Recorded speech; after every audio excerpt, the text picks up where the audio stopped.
ఈ ఫ్లవర్ చూస్తున్నారా ఫ్రెండ్స్, ఇది చెంగల్వ పువ్వు. చెంగల్వ పువ్వు శ్రీకృష్ణునికి ఇష్టమైన పువ్వు. శ్రీకృష్ణునికి చాలా ఇష్టం. చేతి వెన్న పువ్వు, చేతిలో వెన్న, చెంగల్వ పూదండ, మెడలోన చెంగల్వ పూదండ అని పాట ఉంది చూడండి కృష్ణునికి. అది ఈ మొగ్గలు చూస్తున్నారా, ఇవన్నీ మొగ్గలు ఒకటేసారి చాలా అయిపోతాయి, చెట్టు నిండా ఫ్లవర్స్ అవుతాయి. ఇది ఒక్క చిన్న ప్లాంట్ పెట్టినాం అనుకోండి, ఇన్ని చెట్లు వచ్చేస్తాయి. పక్క నుండి మొత్తం ఇట్లా బుష్ లాగా అయిపోతుంది.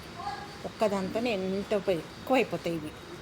ఈ ఫ్లవర్స్ ఈ సీజన్లో చాలా వస్తాయి.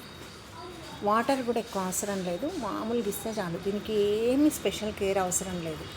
కానీ ఇవి మాత్రం చాలా అందంగా చూడడానికి చాలా బాగుంటాయి. మళ్ళీ 2-3 డేస్ వరకు ఇట్లానే ఉంటాయి. మనం తెంపి పెట్టినా కూడా వాడిపోవు తొందరగా. చాలా బాగుంటాయి. ఈ ప్లాంట్స్ పెట్టుకోండి మీరు అందరూ ఇళ్ళల్లో. దీనికి ఎక్కువ వేడి, ఎండ, వాటరు అట్లా ఏం అవసరం లేదు. మామూలుగా ఇచ్చినా సరిపోతుంది. ఓకేనా? చాలా బాగున్నాయి చూడండి.